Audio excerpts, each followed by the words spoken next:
ایک دن یہ اونٹنی پانی پیے گی اور ایک دن تم اپنے اور اپنے جانوروں کے لیے پانی لو گے۔ اونٹنی کی باری کے دن کوئی اور وہاں سے پانی نہیں لے سکتا، جبکہ جس دن انسانوں کا دن ہوتا اونٹنی پانی کو منہ نہ لگاتی۔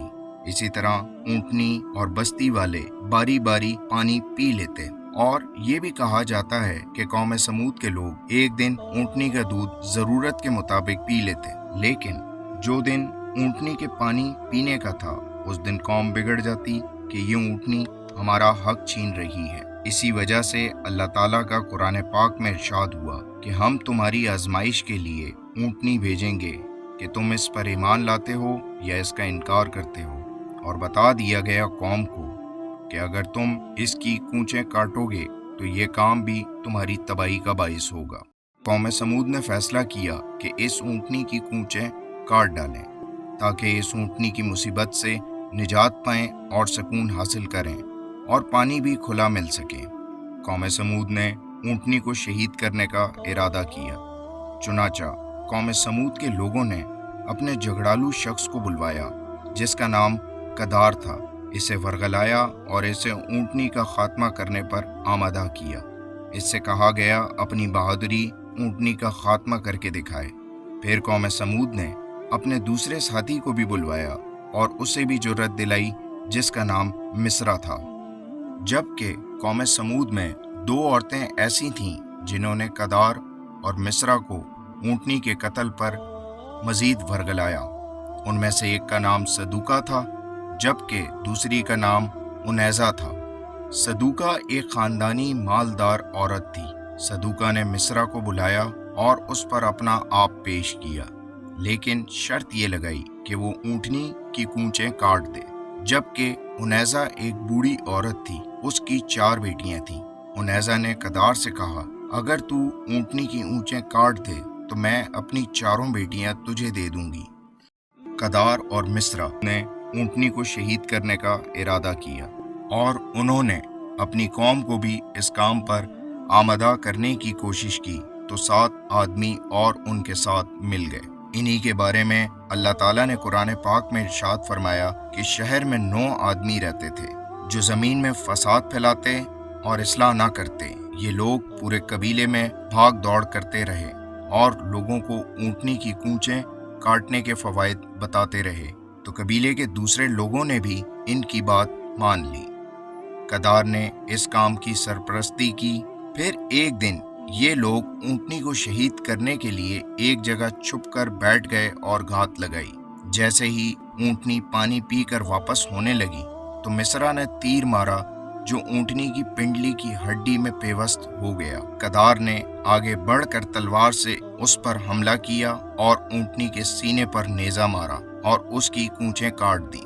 جب اونٹنی کے بچے نے یہ صورتحال دیکھی تو لوگوں سے بھاگا اور پہاڑی کی چوٹی پر چڑھ گیا اور 3 دفعہ زوردار آواز نکالی، پھر وہ ایک چٹان میں غائب ہو گیا۔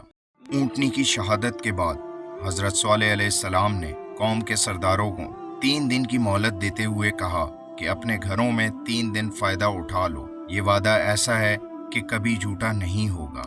اور قوم کو یہ بھی بتا دیا کہ مہلت کے پہلے دن تمہارے چہرے زرد، دوسرے دن سرخ اور تیسرے دن سیاہ ہو جائیں گے۔ یہ مہلت اس لیے دی گئی تھی کہ کوئی راہ راست پر آنا چاہے تو آ سکے۔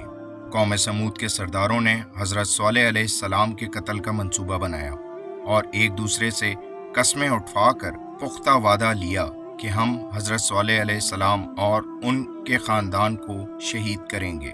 پھر ہم کہیں گے کہ رات کی تاریکی میں ہمیں کیا معلوم کہ کس نے شہید کیا۔ اللہ تعالیٰ نے حضرت صالح علیہ السلام کے قتل کا منصوبہ بنانے والوں پر پتھر برسائے اور ان کے سر کچل دیے اور باقی قوم کی ہلاکت سے پہلے ہی ہلاک کر دیا۔ یہ جمعرات کے دن کا واقعہ ہے جو ان کی مہلت کے دنوں میں سے پہلا دن تھا۔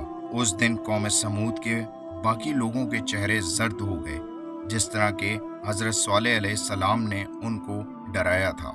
جب شام ہوئی سب پکار اٹھے، واہ ایک دن گزر گیا۔ پھر جمعے کے دن ان کے چہرے سرخ ہو گئے۔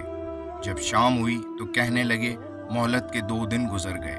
ہفتے کی صبح ہوئی جو ان کی مہلت کا آخری اور تیسرا دن تھا تو ان کے چہرے سیاہ ہو گئے۔ جب شام ہوئی تو آوازیں لگانے لگے، مہلت کی مدت گزر گئی۔ اور پھر جب اتوار کا دن آیا، وہ سارے خوشبو لگا کر تیار ہوئے اور انتظار میں بیٹھ گئے کہ کون سا عذاب ان پر آتا ہے۔